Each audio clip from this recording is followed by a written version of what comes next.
Alright, everybody, let's try this again, shall we? Not die to Doppelganger Danny. This time we'll give him the correct answer, and I'm curious because we only have Allie with us, so... surely he's not going to keep her behind? But what do I know? Let's find out. Someone had definitely never told the Fae that multiple choice questions were always easier. She says, having failed the first time. As soon as he gave me the options, I knew exactly which one was correct. I wasn't an expert in mythology, despite all my reading, but we'd studied the story of Romulus and Remus, and their mother, well, the wolfy one, as well as the famous sculpture named after her.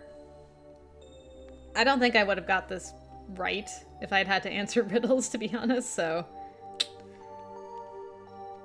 The answer is... Capitoline Wolf, right? The wolf mother of Romulus and Remus. The fairy's face changed rapidly from smirking to fury. He glared at me, lip curling into an unpleasant snarl. Allie looks happy. That... He definitely hadn't been expecting me to get it right. Looks like I got it right. Now keep your word and let us pass. And then, in true fairy fashion, he let out a scream of frustration and burst into a puff of smoke and vanished. Okay, he's gonna let me keep my friend this time. I stared at the spot where he'd been standing in surprise, then glanced around to make sure that little tantrum really did mean he was gone for good. Well, that happened. Good job! I was worried there for a sec that we'd get stuck here.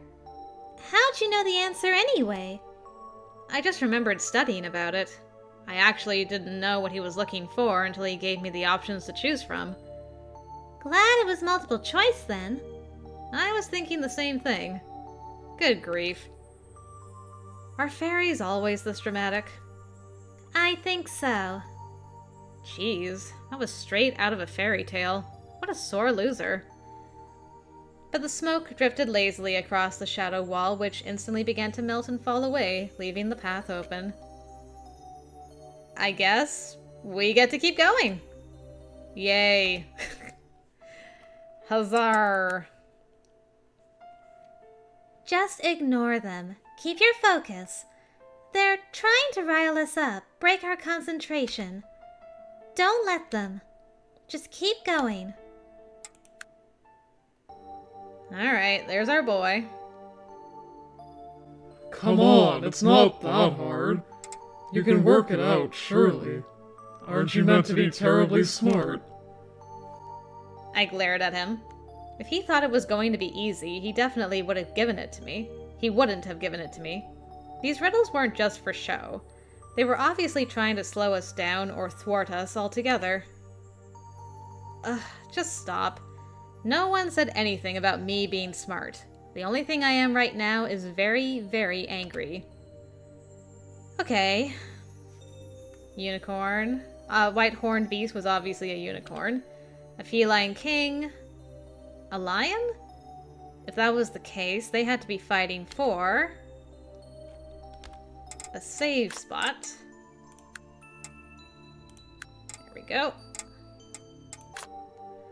White bread and brown.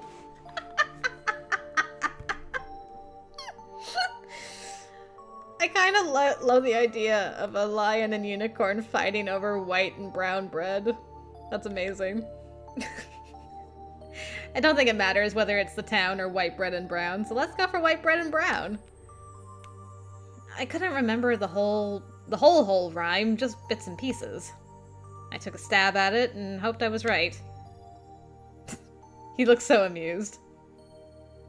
They were fighting for... bread? White bread and brown bread? I definitely remembered the poem saying something about bread. Dracen Fairy burst out laughing almost immediately. I bit back a scream of frustration. I was so not in the mood for this. I thought you were smart, but I guess you're just a human after all. If you have such a low opinion of us mere humans, why don't you give my brother back and let us go? Damn, just leave you into his fate, I guess. He just tipped his head to the side and snickered. Not that I expected any other response. That's not how this works, is it? Now, what do we do with a little changeling who couldn't keep her nose out of our affairs even when she had the chance to run away? You stole my brother! Of course I was going to come back here. Nora! I didn't even see him move, but suddenly he was right in front of me. You're not gonna gouge me with that horn, are you? He grabbed me by the throat.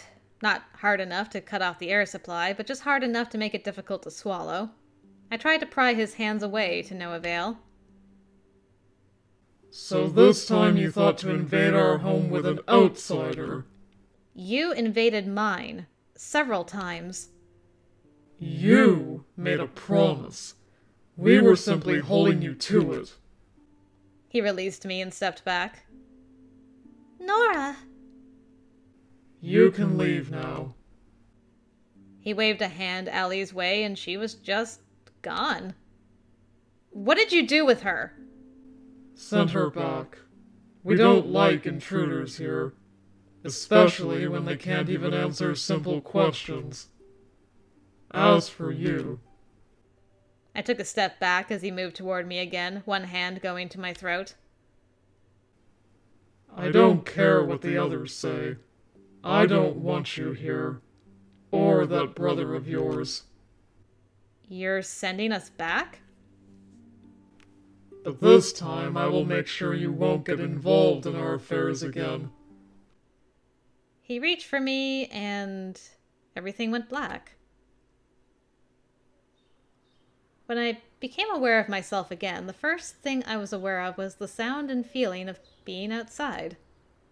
Ugh. Why is it so dark? I reached up to my face, unsure if my eyes were even open. It felt like I could see something. Vague shapes, but is something wrong with my eyes? Is anyone there? Spencer? I looked around, but in the dark I couldn't see anything. Nora!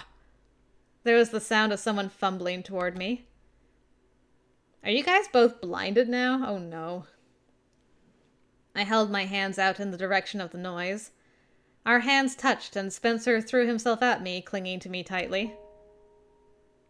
Oh, wild. I can't see. I can't. My eyes. My body went numb. Wait. He couldn't see? Don't tell me they... To make sure we couldn't get involved with them anymore. To make sure we stayed away. They stole our sight. Both of us. Spencer sobbed against me, and I just held him tightly, both shocked and afraid to tell him I also couldn't see. If we could just get to the others, they might be able to find a way to help us. Maybe. We had to get back home, but how? I couldn't even see to tell where we were, much less how to get back. Spencer didn't ask me why I was sitting so still as he cried. He didn't ask me why I wasn't saying anything. He didn't ask me how we left that place or if I was all right. He just wept and I held him tightly and wondered if we were going to be okay. Oof, that cliffhanger though. What's gone and what's past help should be past grief.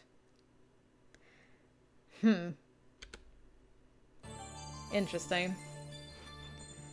Doesn't work that way. But I guess from a logical perspective that would make sense. Those who cannot see.